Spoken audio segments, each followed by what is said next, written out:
क्या है। तो यहाँ पर दोस्तों आप लोग ध्यान दीजिए, किसी अभिक्रिया में भाग लेने वाले अभिकारक के उन अणुओं की संख्या जो कि अभिक्रिया की आणविकता, ध्यान दीजिए, अभिक्रिया किसी अभिक्रिया में भाग लेने वाले अभिकारक के अणुओं की संख्या ही अभिक्रिया की आणविकता कहलाती है। दोस्तों आपको बात समझ में आ रही, किसी अभिक्रिया में भाग लेने वाले अभिकारक के अणुओं की संख्या ही अभिक्रिया की आणविकता कहलाती है। राइट दोस्तों, कोई रासायनिक अभिक्रिया हो रही है, कितने रिएक्टेंट है जो कि रासायनिक अभिक्रिया में भाग लेते हैं, इन्हीं अणुओं की संख्या को ही हम लोग अभिक्रिया की आणविकता कहते हैं, यानी मॉलिक्यूलरिटी ऑफ रिएक्शन कहते हैं। दोस्तों अगर जैसे यहाँ पे आप देख पा रहे हैं NH4 NO2 जब ये डिसोसिएट होता है, टूटता है, तो N2 + 2H2 बनता है। अतः अभिक्रिया यह केवल एक अणु का अभिक्रिया है, क्योंकि इसके रिएक्टेंट दोस्तों कितने हैं जो कि अभिक्रिया में भाग लेते हैं, 1 होते हैं। ठीक, तो इस अभिक्रिया दोस्तों जो आणविकता है कितनी है, 1 है। राइट, अब यहाँ पे आप ध्यान दीजिएगा 2HI 0 मार्क H2 + I2, इस अभिक्रिया की दोस्तों आणविकता कितनी है, इस अभिक्रिया की जो मॉलिक्यूलरिटी कितनी है, केवल 2 है दोस्तों, कितनी है, केवल 2 है। राइट, अब यहाँ पर ध्यान दीजिए दोस्तों 2NO + O2, 2NO दोस्तों प्लस O2 है, 0 मार्क क्या हो गया, 2NO2 हो गया। इस अभिक्रिया की दोस्तों आणविकता की बात करें 3 है, क्यों, क्योंकि आप इसमें देख पा रहे 2 और 1, ये 3 अणु है। यहाँ दोस्तों आप देख पा रहे 2 है, तो 2 है, तो इसके दोस्तों 1 और 1 कितने मॉलिक्यूल हुए, 2 हुए। ठीक, इस अभिक्रिया का आणविकता दोस्तों कितनी हो गई, 2, और इसमें आप देख पा रहे केवल 1 ही मॉलिक्यूल भाग ले रहे हैं, तो इस अभिक्रिया की आणविकता कितनी है दोस्तों, 1 है। ठीक, तो इस प्रकार से दोस्तों किसी अभिक्रिया की आणविकता कितनी होती है, इन सभी के बारे में हम लोग सीख पाए। अब दोस्तों हम लोग यूनिट ऑफ के के बारे में जानेंगे। यूनिट ऑफ के कैसे निकालते हैं, फटाफट से इसे हम लोग समझते हैं। A of A + B of B 0 mark C of C। Right, अच्छा, इसका रेट ऑफ रिएक्शन लिखेंगे, कैसे लिखेंगे, rate of directly proportional active mass of A⁴ into active mass of B⁴Y। अब आप कहेंगे हमने इसका पावर क्यों नहीं, A क्यों नहीं लगाया और B⁴ क्यों नहीं लिखा, क्योंकि दोस्तों यही तो अभिक्रिया कोड है ना, ये एक एक्सपेरिमेंटल डाटा है। राइट, तो rate is directly proportional mass of A⁴ into B⁴Y, और प्रोपोर्शनल साइन हटाएंगे, कोई ना कोई कांस्टेंट लेंगे, रेट को हमने कैपिटल R से दिखाया, R = K into A⁴ into B⁴Y। तो यहाँ पे दोस्तों K = क्या हो जाएगा, पक्षांतर कर दीजिए इससे, R/, active mass of A⁴ into B⁴Y हो जाएगा।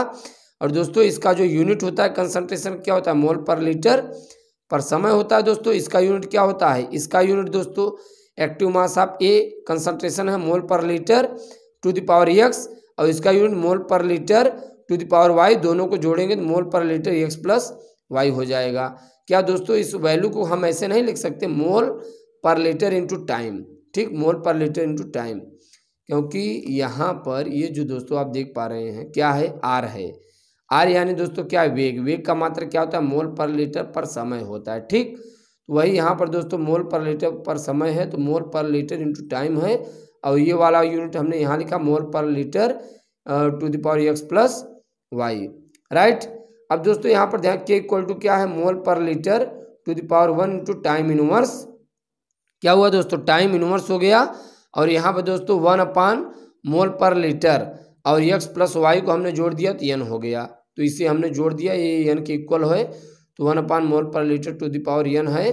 ठीक, के बराबर दोस्तों क्या है, मोल पर लीटर, और जब आप इसे ऊपर ले जाएंगे तो -N हो जाएगा, वह mole per litre to the power 1 - N into time inverse. Right, अब ध्यान दीजिए दोस्तों इससे हम यूनिट कैसे बनाते हैं। चलिए दोस्तों ध्यान, के का यूनिट क्या बन गया, mole per litre to the power 1 - N into time inverse. अब दोस्तों N क्या है, N क्या है दोस्तों, अभिक्रिया की कोट है, ये एक संख्या है, इसी संख्या को हम लोग रख के इसी यूनिट से हम लोग मालूम करेंगे अभिक्रिया कोट किस अभिक्रिया की कोट है। अब देखिए दोस्तों यहाँ पर क्या लिखता है, निम्नलिखित वेग स्थिरांकों में अभिक्रिया कोट की पहचान कीजिए। ये देखिए यूनिट दिया और कह रहा है पहचान कीजिए किस कोट की अभिक्रिया है। तो आप ध्यान दीजिए यहाँ पर K = mole per litre into two to the power 1 - N into time inverse. तो N बराबर हम क्या रख देंगे दोस्तों, 2 रख देंगे। जो जब N बराबर आप 2 रख देंगे, N बराबर 2 रखने पर यहाँ पर ध्यान दीजिएगा, N बराबर दोस्तों अगर 2 रख देंगे, अगर ये यूनिट आ गई तो पता चल जाएगी ये किस कोट की अभिक्रिया है। ठीक, तो के बराबर यहाँ पर क्या हो जाएगा, mole per litre to the power 1 - 2 time inverse क्या गया दोस्तों, मोल per litre to the power -1 हो जाएगा टाइम इनवर्स, यानी mole inverse litre into time inverse. ये देखिए mole inverse litre time inverse के किस mole inverse litre time inverse यानी सेकेंड इनवर्स। ठीक दोस्तों, ये किस कोड की अभिक्रिया है, सेकेंड कोड की अभिक्रिया, क्योंकि n बराबर 2 रखने पर ये यूनिट ये प्राप्त हुआ है। राइट, चलिए अब यहाँ पे देखते हैं, जो आप देखिए दोस्तों, ये देखिए किस कोड की अभिक्रिया है, प्रथम कोड की अभिक्रिया। हमें तो पता चल गया सेकेंड इनवर्स है प्रथम कोड की, लेकिन आपको कैसे पता चले ये जरा ध्यान दीजिए। यहाँ पर देखिए दोस्तों, ये क्या लिखता है, n बराबर 1 रखने पर के बराबर क्या, मोल per litre to the power क्या है दोस्तों, 1 - 1, n का वैल्यू 1 रख दिया, 1 - 1 टाइम इनवर्स, तो क्या हो गया दोस्तों, इस पे पावर 0 हो जाएगा, टाइम इनवर्स यहाँ सेकंड इनवर्स। राइट दोस्तों, ये किस कोड की अभिक्रिया है, ये प्रथम कोड की अभिक्रिया है।